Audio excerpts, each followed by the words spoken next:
శ్రీపాదరాజం శరణం ప్రపంచే 4వ అధ్యాయం. ఈ 4వ అధ్యాయం పారాయణం వలన కన్నీలకు యోగ్యమైన వరులతో వివాహ ప్రాప్తి, గురునింద చేసిన పాపం నుండి విముక్తి కలుగును. పళనిస్వామి వారు ఆజ్ఞానుసారము మేము ముగ్గురము ధ్యానము చేయుటకు సంకల్పించితిమి. శ్రీ పళనిస్వామి ఇట్లా నేను నాయన మాధవ వత్స శంకర, మనము ముగ్గురము ధ్యానస్థులమయ్యేదము. మనకు కలిగిన ధ్యానానుభూతులను గురించి చర్చించుకుందాము. ఇది శ్రీ వల్లభుల వారి ఆజ్ఞ గనక తప్పక ఏదో గొప్ప ఆధ్యాత్మిక పరిణామము మనకు భవిష్యత్తులో అనుభవంలోనికి వచ్చను. భవిష్యత్తులో హుణశకము వ్యవహారం అందుండను. ఈరోజు హుణశకము రీత్యా 25/5/1336 రోజు శుక్రవారం సర్వశుభ యోగములు కలుగును. యోగ సంపూర్ణమైన మహత్తర దినము. ఈరోజు మన జీవితములో ఎంతో ప్రాముఖ్యత కలిగినదై ఉన్నది. నేను నా స్థూల శరీరమును ఇచ్చటనే ఉంచి సూక్ష్మ శరీరంలో కురుపురమునకు పోయేదను. మనమందరము శ్రీపాద శ్రీ వల్లభుల ధ్యానములో ఉండేదము. వారి ఆజ్ఞ అయిన తదుపరి నేను సూక్ష్మ శరీరముతో కురుపురములోని వారి సన్నిధానమునకు చేరేదను. పళనిస్వామి వారి మాటలు విన్న తదుపరి నాకు వింతగా తోచి, స్వామి మాధవుడు శ్రీ వల్లభుల వారి దివ్యమంగళ రూపమును దర్శించెను. మీకు సదా శ్రీ వల్లభుల వారితో సూక్ష్మ భూమికలలో అనుబంధం ఉన్నది. మరి నాకు వారి నామమే గాని రూపం తెలియదు కదా, నేను వారిని ధ్యానించుడు ఎట్లు అని వారిని అడిగితిని. అందులకు పళనిస్వామి మందహాసముతో, నాయన శ్రీపాదుల యందు భక్తి కలిగి ఉండినచో సర్వము సిద్ధించును. కూర్మము తన బిడ్డను విడిచి ఎంత దూరంలో నున్నను తన ఆలోచన తరంగములతో బిడ్డను కాపాడను. మార్జాలము తన కిశోరములను నోటితో కరుచుకుని ఒక ఇంటి నుండి మరొక ఇంటికి కొనిపోవును. కిశోరములకు ఎచ్చట సురక్షిత స్థానము అనిపించును అచ్చటనే వాని నుంచును. అట్లే శ్రీపాదుల వారు తమ భక్తులను కూర్మ కిశోర న్యాయమున పాలింతురు. కొంత పరిణితి సాధించిన తదుపరి మార్జాల కిశోర న్యాయమును భక్త పాలనము చేయుదురు.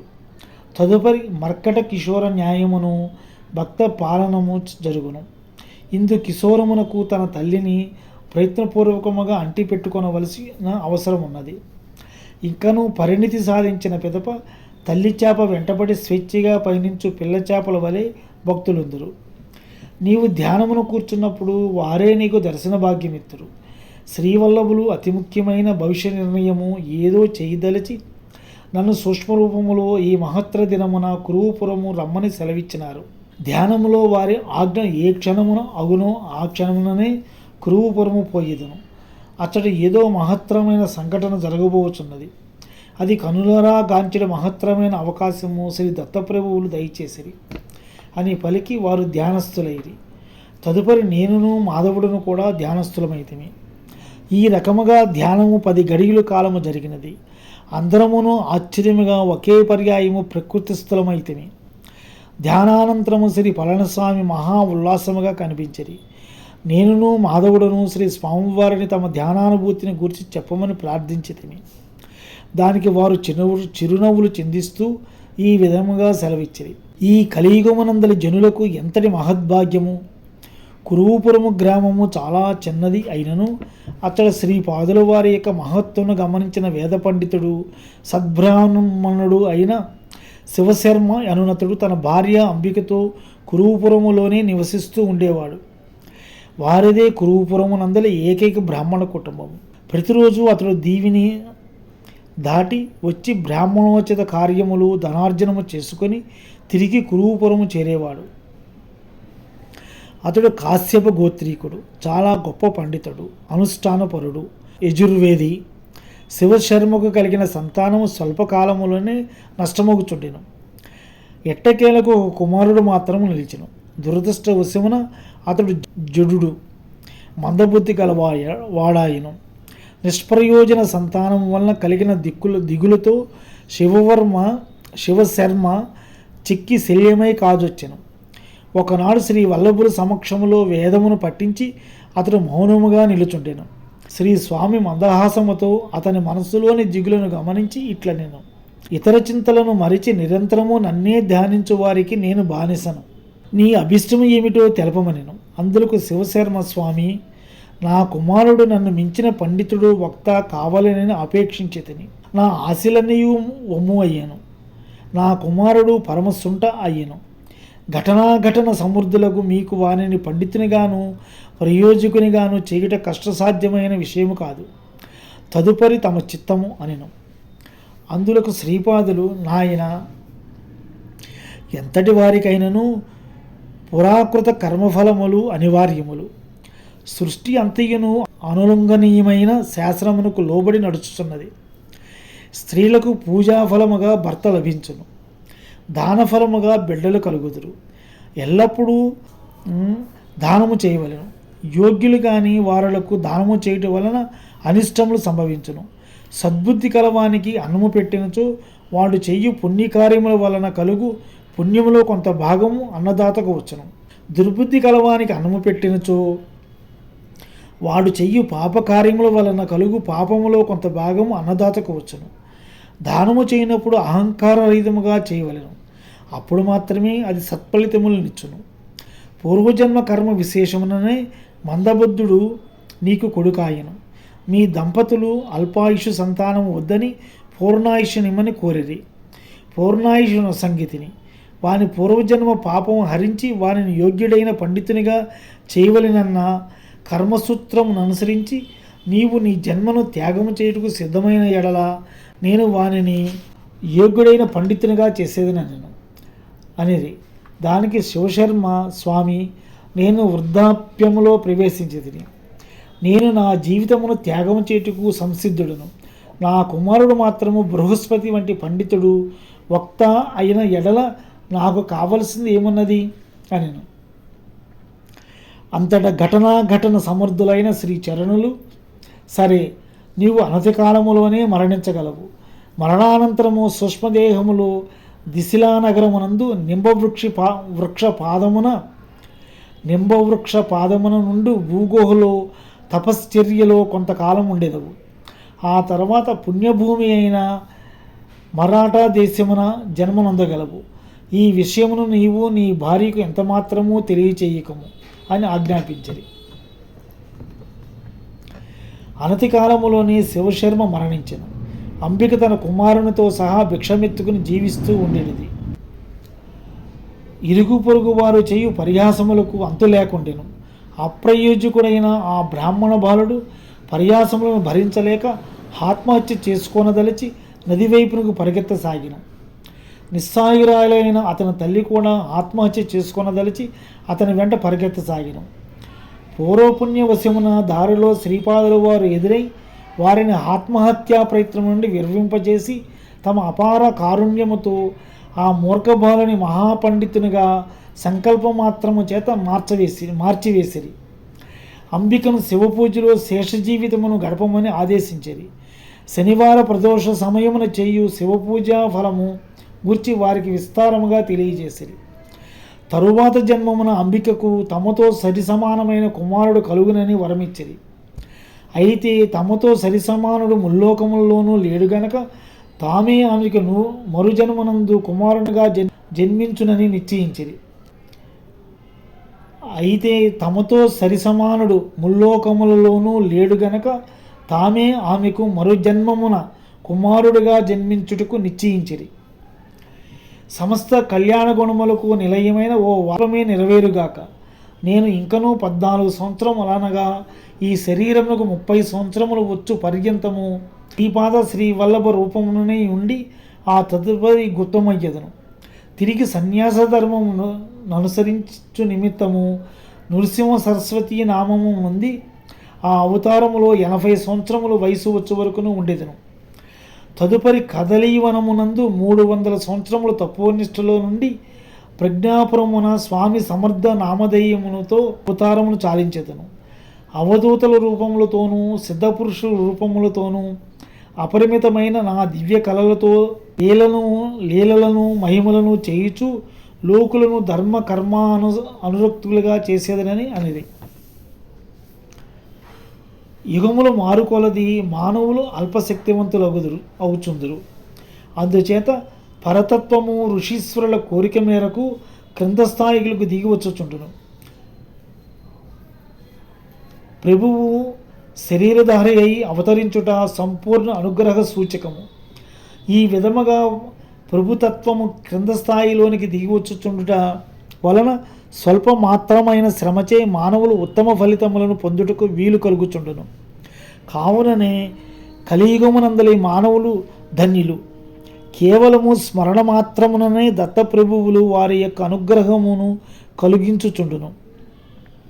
మానవుడు పతనమగుటకు ఎన్ని అవకాశములున్నవో శ్రీ చరణుల అనుగ్రహమును పొందుటకు అంతకు రెట్టింపుగా అవకాశములున్నవి. ఇది పరమ సత్యము. స్మరణ, అర్చన మొదలైన క్రియాకలాపముల వలన శ్రీపాద ప్రభువులతో సాంగత్యం ఏర్పడుచున్నది.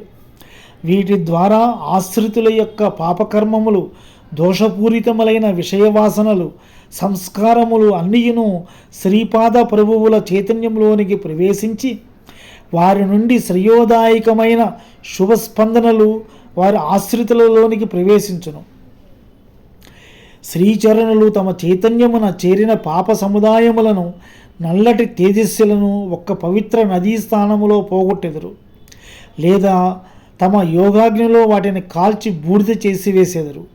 తాము స్వయముగా తపమాచరించి ఆ తపఫలమును తమ ఆశ్రితులకు దారపోసెదరు. ఈ విధముగా కర్మసూత్రము నతిక్రమించకుండగా భక్తరక్షణము చేసెదరు. తాము అవసరమని భావించిన ఎడల జడస్వరూపమైన కర్మతత్వమును శాసించి తమ శ్రీ చరణ ఆశ్రితులకు విముక్తిని ప్రసాదించెదరు. క్షణక్షణమును తమ భక్తులను గుర్చియే వారి కర్మదంశమును మహోగ్ర రూపమును చేయుదురు. కావున వారి పాదుకులను ఆశ్రయించిన వారు తమకు తెలియకుండగానే కర్మబంధముల నుండి విముక్తిని పొందేదరు.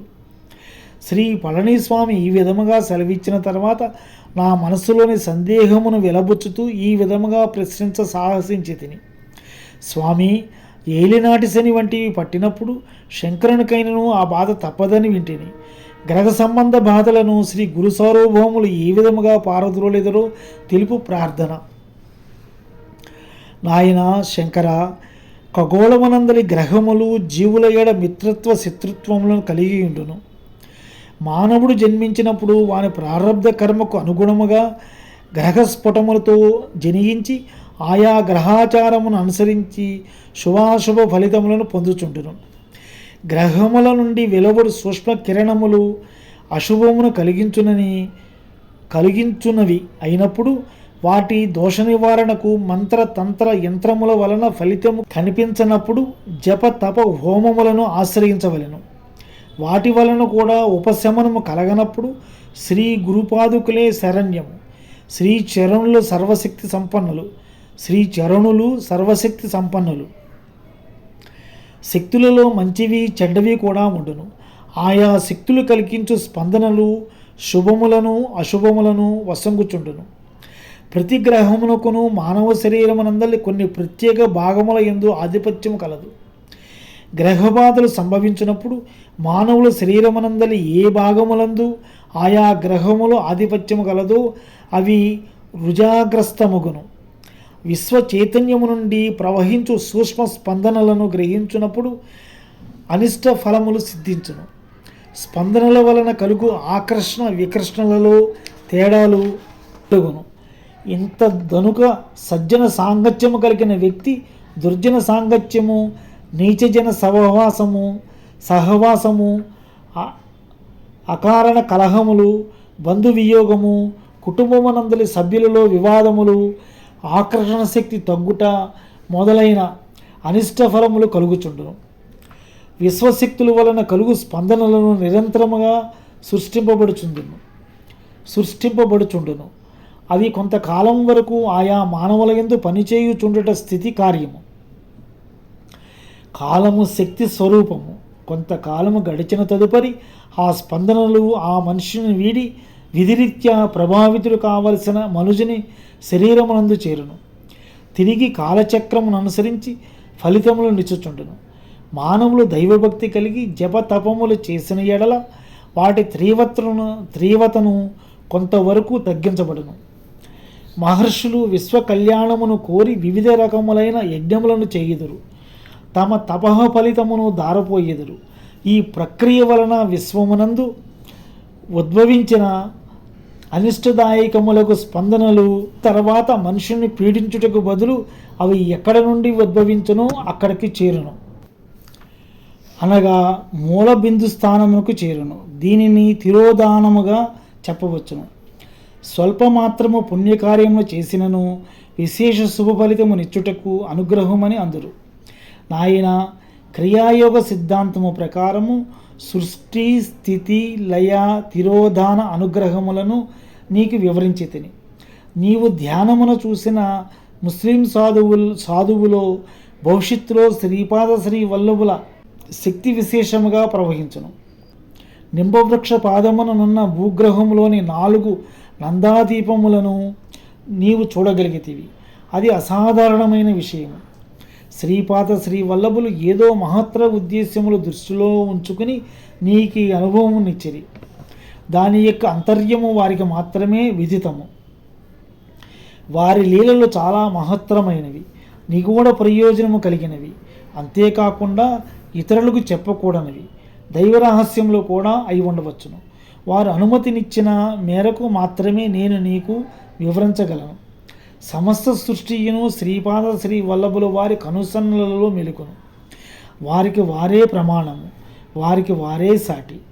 విశ్వనియంత యొక్క విభూతులు, యోగసిద్ధులు అమేయములు, పరిమాణములకును కొంత కొలతలకును పరిమితులకును అందని విషయం. శ్రీ పళనిస్వామి వివరణములతో నా మనస్సు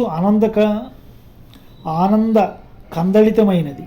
నేను ఉడిపి క్షేత్రం నుండి బయలుదేరినది మొదలు కురుపురము చేరుటకు మధ్యలో ఎన్నెన్నో చిత్ర విచిత్రమైన సంఘటనలు నడుచుచున్నవి. ఈ విషయములన్నిటినీ గ్రంథస్థము చేయవలననియు శ్రీ గురు సౌరభౌముల అనుమతిని పొందవలననియు శ్రీపాద శ్రీ వల్లభుల దర్శనమైన తర్వాత శ్రీచరణులను ఈ విషయమై అభ్యర్థించవలనని అనుకుంటుని. శ్రీ పళనిస్వామి నా మనసులోని భావాలను అవలీలగా అర్థం చేసుకొని నీ మనసులోని భావాలను అవగతం చేసుకుంటుని. భవిష్యత్తు నందలి భక్తజనుల హితార్థము వారి చరిత్రను లిఖింపదలిచితివి. శ్రీపాద శ్రీ వల్లభుల వారు తప్పక నీ ప్రయత్నంను ఆశీర్వదింతుడని పలికిను. అంతర శ్రీ పళనిస్వామి మాధవుని తన ధ్యానానుభూతిని గురించి చెప్పమని అడిగిరి. మాధవుడు ఇట్లు చెప్పసాగిను. శ్రీ పళనిస్వామి ఇట్లనరి, నాయనా మాధవ, నీవు దర్శించిన శ్రీపాద శ్రీ వల్లభుల మాతామహ గృహము నీలోని సర్వశక్తులను ఆకర్షింపబడిన స్థలము, అనగా శ్రీపాద శ్రీ వల్లభులు జన్మించిన స్థలము. అత్తడి పాదుకలను క్రిందుగానున్న పాతాళమునందు అనేక వందల సంవత్సరముల నుండి తపోనిష్టలోనున్న ఋషులు కలరు. నీవు దర్శించిన శ్రీపాద శ్రీ వల్లభ జన్మస్థానమునందు మాత్రమే శ్రీవారి పాదుకులు ప్రతిష్ఠింపబడును.